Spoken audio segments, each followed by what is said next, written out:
Kembali lagi di Cahaya Hati Indonesia, Masya Allah. Ini tema ini Masya Allah, kenapa kita akan belajar bagaimana mengendalikan ego kita ya.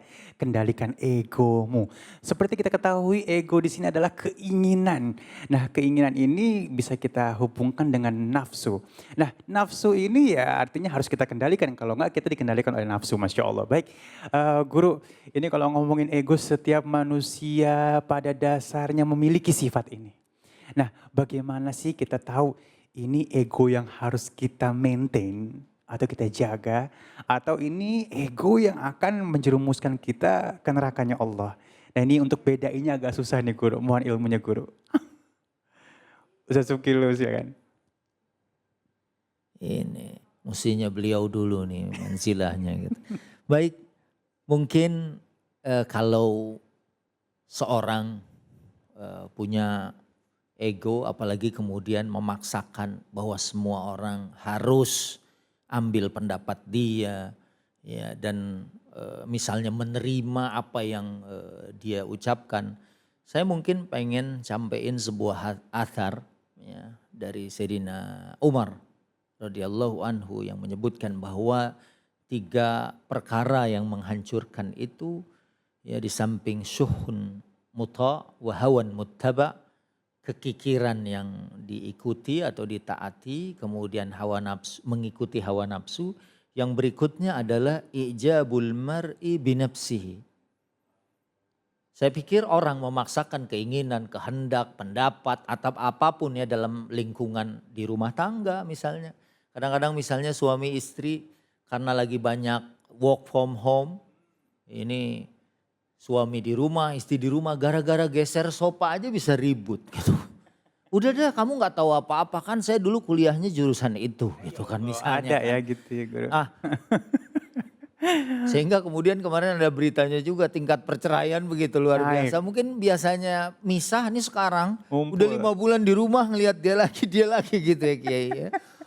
Nah akhirnya bertemu deh tuh. Ya Biasanya di Allah. rumah ratunya istri mau naruh pot kembang di mana kayak. Hmm. Ya misalnya begitu ada suaminya di rumah akuarium semua Ya gitu. Allah. Udah deh kamu gak tahu ini sekarang lagi ngetren tahu nggak? Mm-mm. Apalagi begitu istrinya tahu harga ikannya 5 juta Mahal, gitu kan. aduh. Aduh ya kan, apalagi karena istrinya nggak tahu tuh ikan digoreng besoknya gitu. Harganya 5 juta. Jadi saya pikir berangkat awalnya dari ijabul mar'i binafsihi. Seseorang merasa kagum sendiri dengan pribadinya. Pokoknya yang paling bagus pikiran saya. Pokoknya yang paling benar Bener. adalah pendapat saya. Yang itulah kemudian akhirnya orang tuh memaksakan kehendaknya, keinginannya, egonya ditonjolin, mau bikin acara aja. Nih Pak begini, oh nggak bisa. Hmm. Padahal itu bener deh kadang-kadang ya. Bagiin kue sebelum Kiai datang. Hmm. Misalnya, enggak bukan terakhir, enggak udah pokoknya ente diam aja deh. Pendapat saya yang paling sohih gitu kan. Yang paling benar, ya yang paling sesuai dengan ini. Itu mungkin jawaban saya. Kalau orang sudah merasa kagum dengan dirinya sendiri, apalagi enggak melihat kebaikan dan kebenaran, sesungguhnya bisa aja dari tangan orang lain kan. Oh iya nih, bisa jadi. Oh iya saya setuju dengan pendapat. Baginda Nabi aja ngajarin kita waktu perang Badar kan memilih tempat. Waktu ditanyakan ya Rasulullah ini tauqifi emang kalau dari Allah kita udah gak bisa ngasih pendapat apa-apa dah. Itu di luar nalar dan akal manusia. Tapi kalau memang ini ijtihad engkau, saya punya pendapat yang lain yang mungkin ini bisa lebih baik dan ini bisa lebih mendatangkan kemenangan buat kita. Kata Rasulullah silahkan. Salman Al-Farisi juga waktu menggali parit waktu perang Ahzab. Ya Rasulullah saya punya ide nih. Di negara saya kalau ada peperangan seperti ini. Kalau kita diserang dari berbagai penjuru kita bikin parit aja. Ya kemudian juga pendapat itu tidak Rasulullah SAW memang sosok manusia mulia yang mendapatkan wahyu langsung dari Allah. Tapi kemudian juga kadang menerima pendapat. Oh ya ini bisa kita terima itu. Masya Allah ya.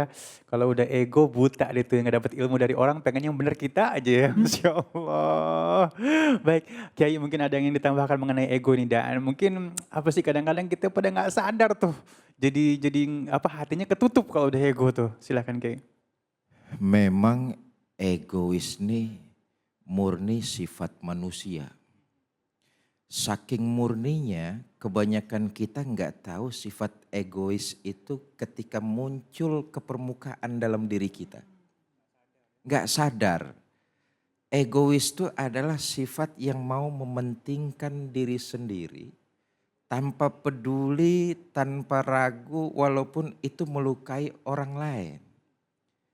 Yang penting saya, yang penting paham saya, yang penting pemikiran saya, nggak ada urusan sama orang lain.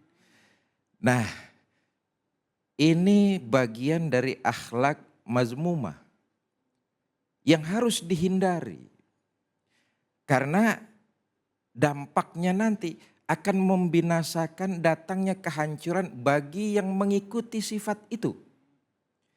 Tadi sudah disampaikan oleh Kiai Subhi, dampaknya itu akan membawa kebinasaan dan kehancuran.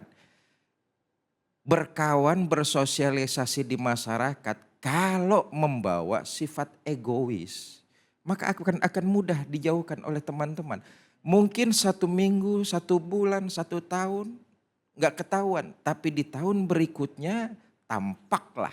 Karena sifat murni yang dia sendiri kadang nggak tahu egois naik. Dengan berjalannya waktu teman-temannya akhirnya tahu sifat tidak mau ngalah.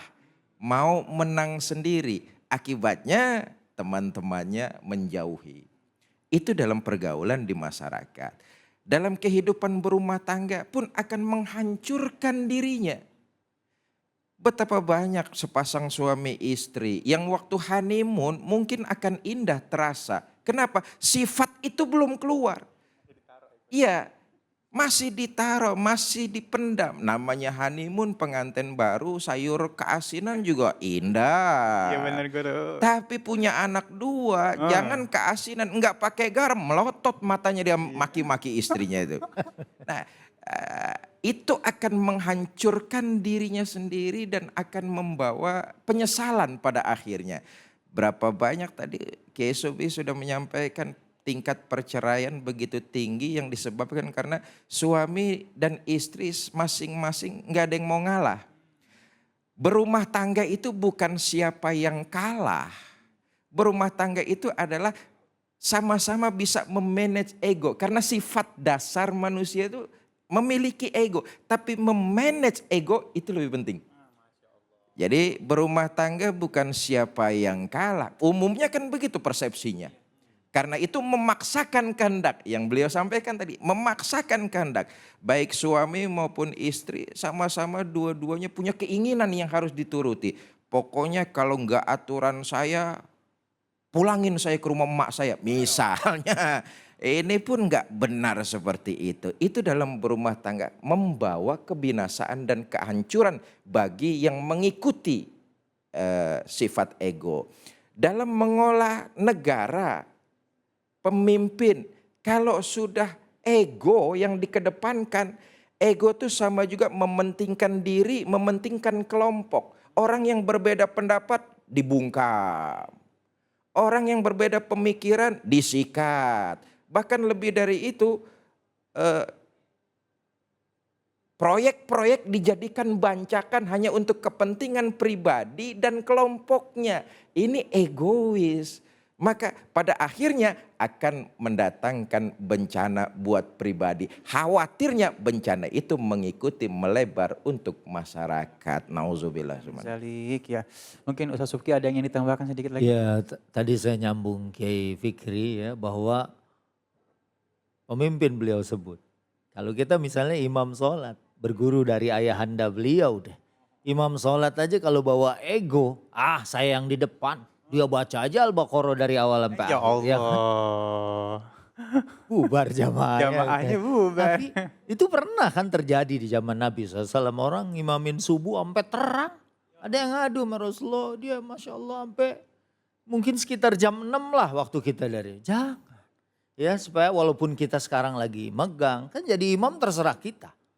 Ya, tapi kita juga harus ya tenggang, mungkin ada yang lagi punya kebutuhan, apalagi subuh kadang-kadang ada yang mungkin buang hajatnya belum beres bener. Sehingga dia ngedengerin bacaan imam sambil melintir-melintir gitu. Ya liwat deh nih, liwat nih. Ya akhirnya pas mau salam keluar juga. Ya Allah. Begitu ya. Iya. Mungkin ya kita juga jangan maksain. Wah pokoknya kalau saya yang jadi imam, saya baca ini. Masya Iya. Allah. Baik, artinya bisa kita ambil kesimpulan bahwa menurunkan ego ini akan jadi ibadah. Ya mungkin ke sana ya. Karena kalau misalnya kita bisa nurunin ego kita, menjaga orang-orang di sekitar kita, insya Allah akan jadi ibadah buat kita. Masya Allah, Masya Allah. Baik jamaahku yang dimuliakan Allah Subhanahu Wa Taala, siapin Al-Qur'annya sekarang ya. Karena sesaat lagi kita akan masuk segmen khusus ngaji yuk bersama Ustadz Syam. Jadi kemana-mana tetap bersama kami di Cahaya Hati Indonesia.